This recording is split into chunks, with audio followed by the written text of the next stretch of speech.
साथ का महीना है ना, जितने यहाँ बैठे और जितने आस्था चैनल पर सुन रहे और जितने फेसबुक यूट्यूब पर कथा श्रवण करना, प्रयास करना, बैसाख के महीने में मिट्टी के पात्र में जो रात्रि भर जल रखा हो, मिट्टी के पात्र में अगर आपके पास में घड़ा हो, हंडा हो, नी हो तो दिया हो, दीपक हो, कुल्लड़ हो, कोई भी तुम्हारे पास में जो मिट्टी का पात्र उसमें जल भरना, वो जल बैसाख के महीने की किसी भी सोमवार के दिन या किसी प्रदोष के दिन या बैसाख महीने के शिवरात्रि के दिन वो मिट्टी के पात्र का जल अपने घर के प्रत्येक व्यक्ति का स्पर्श कराकर उस मिट्टी के पात्र के जल को तांबे के पात्र में डाल लीजिए और घर के प्रत्येक व्यक्ति का स्पर्श करा लीजिए और शंकर भगवान पर कुंदकेश्वर महादेव के नाम से समर्पित करिए।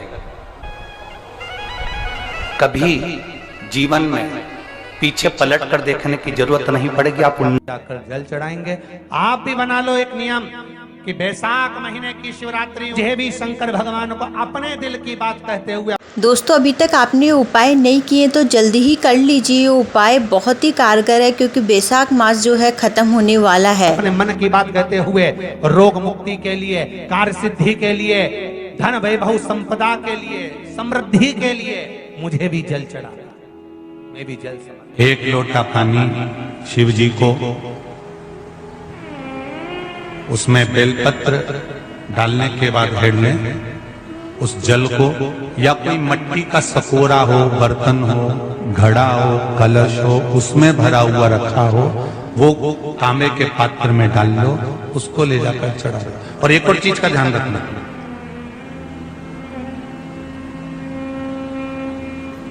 अगर असाध्य रोग जैसे ऐसा रोग हो जो समाप्त नहीं हो रहा हो, कैंसर, किडनी, लीवर या किसी का डायलिसिस चल रहा हो या लीवर काम नहीं कर रहा हो या शरीर की कोई हड्डी जुड़ नहीं रही हो, तो जो जल शिवजी को लोग चढ़ा रहे हैं वो जल को आचमन कर लेना।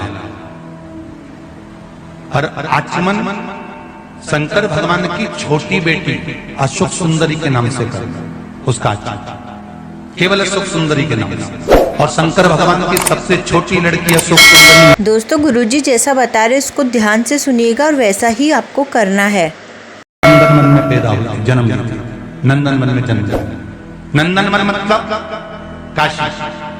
घर के छोटे बच्चों को भी बोलो, बड़ों को भी बोलो, बुजुर्गों को भी बोलो, चलो एक लोटा पानी चढ़ा के आते हैं, चलो। अगर कैंसर का रोग है या किडनी या लीवर या बुखार, पेट से जुड़ा हुआ, सिर से जुड़ा हुआ, कंधे से जुड़ा हुआ या घुटने से जुड़ा हुआ या रीढ़ की हड्डी में कहीं पानी भरा गया हो या कमर झुक रही हो, कोई भी रोग उधर से लेकर शरीर के अंदर नहीं भागता है और वो बेकार हो रहा है। तो बैसाख का महीना चल रहा है राकेश देवी जी, बैसाख का महीना चल रहा है। बैसाख के महीने की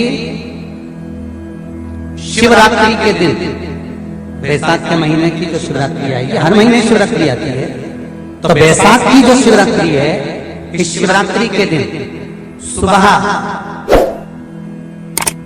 8 बजे से लेकर 11 बजे के बीच में एक लोटा पानी, उसमें थोड़ा सा बेल का फल मिल जाए, उस फल का थोड़ा सा भाग, या तो बेल का फल का अगर छिलका मिल जाए तो उसमें पानी भरकर तांबे के लोटे में डाल लो, या बेल का फल नहीं मिले तो बेलपत्री को लेके उसमें डुबो दो और डुबो के बेलपत्री को बाहर निकाल दो।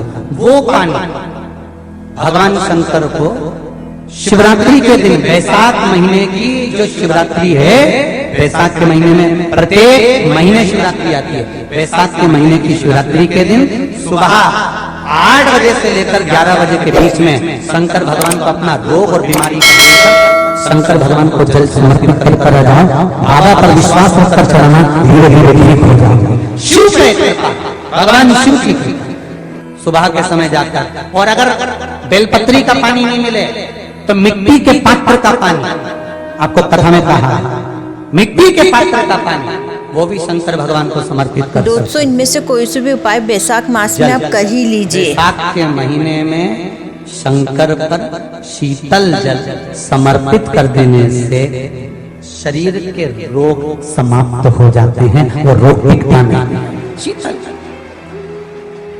और अगर शीतल जल का दर्शन करना हो तो कभी महाकालेश्वर अभियान, कभी आप लोग लाइव दर्शन करते हो महाकाल के, तो महाकाल के दर्शन करेंगे तो वैशाख महीने में 5-5 घड़े मिट्टी के महाकाल राजा के ऊपर बांध दिए जाते हैं जल चढ़ाने के लिए।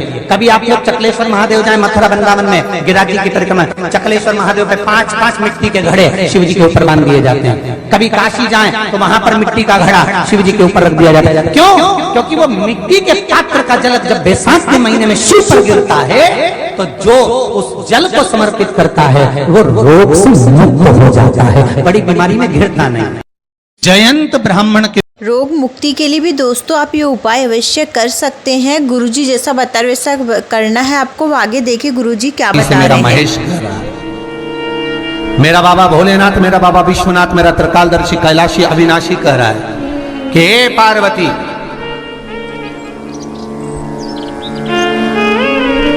एक बीला, एक बेल जो मुझे समर्पित करता है, और समर्पित करने के बाद उस बेल की महत्वता देखिए, जो बैसाख महीने में बाबा शंकर को जो चढ़ाया जाता है, और 1000 अश्वमेध यज्ञ का पुण्य फल हम प्राप्त कर लेते मात्र एक फल चढ़ाकर, मात्र एक फल चढ़ाकर। दोस्तों अभी बैसाख का महीना चालू है, जल्दी ही ख़त्म हो जाएगा, तो जल्दी से जाके आप भी शिव मंदिर में फल अवश्य चढ़ा दीजिए और इतने यज्ञों का फल प्राप्त कर लीजिए।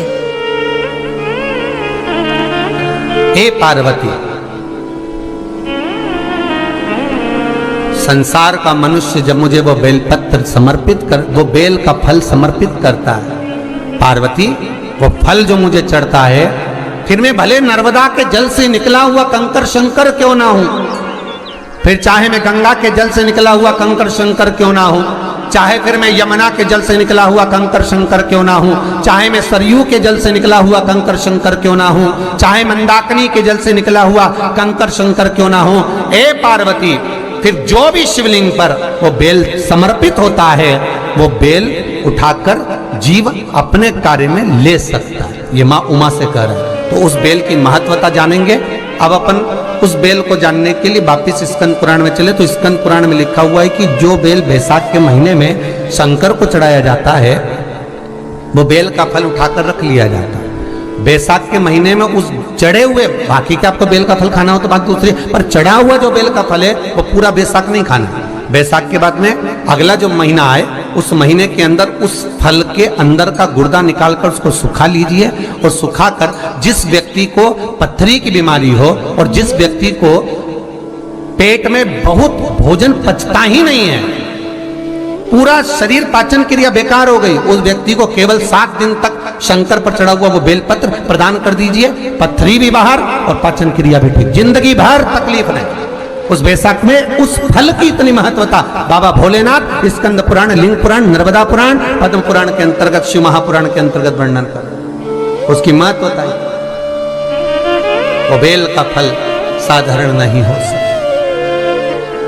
अब मंदार का जो पुष्प होता है, आंकड़े का जो फूल होता है, एक सफेद कलर का भी होता है और एक गुलाबी कलर का भी होता है। देखा है आप लोगों ने? बोलो, जम के बोलो, देखा है ना?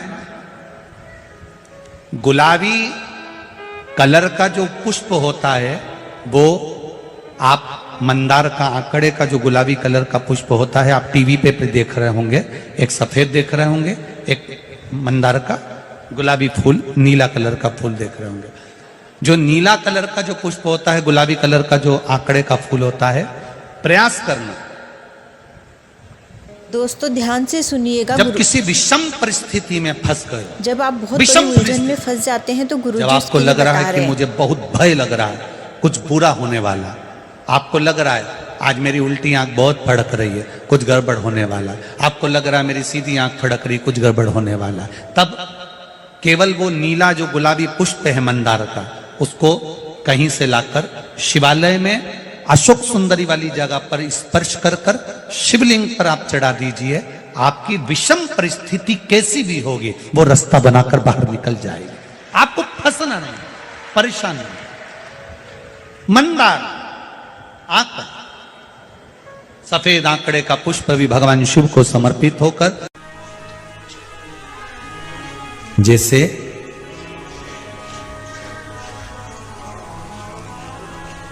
बेले के फल का गुर्दा, बेल का जो फल हो दोस्तों गुरुजी बेले के फल का कुछ उपाय बता रहे हैं तो उसको भी ध्यान से सुन लीजिए। होता है बेलपत्री का फल, उसका जैसे गुर्दा, उसके अंदर का जो भाग होता है बेल का, वो गुर्दा।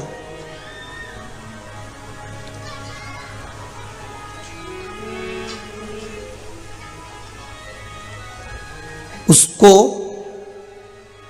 अग्नि में जलाकर उसकी भस्म तैयार कर कर छान कर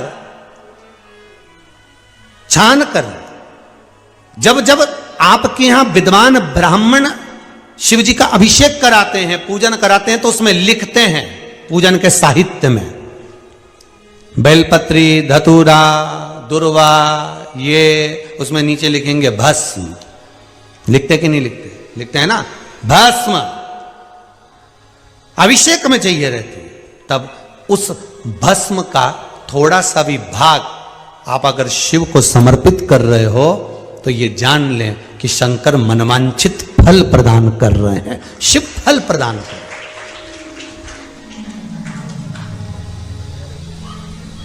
महाराज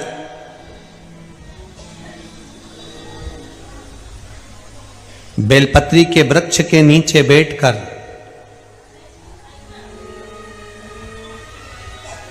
हाथ में एक बेलपत्र का पत्ता रखकर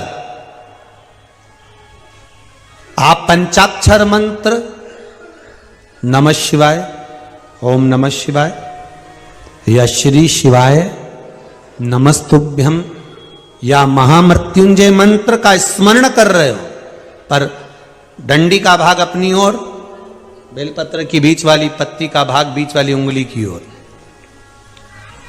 रखकर अगर आप स्मरण कर रहे हैं और अपनी कामना कर कर बेलपत्री के वृक्ष के नीचे बैठकर उस पत्ते को सम्मुख रखकर बाबा से विनय कर कर एकांत में उस बेलपत्री के वृक्ष की छांव में, बेलपत्री के वृक्ष की छांव आप कामना कर कर उस पत्ते को शंकर भगवान के ऊपर समर्पित कर रहे हैं, तो ये जान कर रखें कि पार्वती और शिव का मिलन करवा रहे हैं और अपनी मनवांछित फल कामना पूर्ण करवा रहे हैं। क्योंकि शिव और पार्वती का जब मिलन होता है, शंकर पार्वती जब एक दूसरे के सम्मुख में होते हैं, शिव और पार्वती जब एक दूसरे के सामने अपने बच्चों के कारण एक दूसरे के सम्मुख में आते हैं, तो उनके चेहरे पर प्रसन्नता का भाव आ जाता है।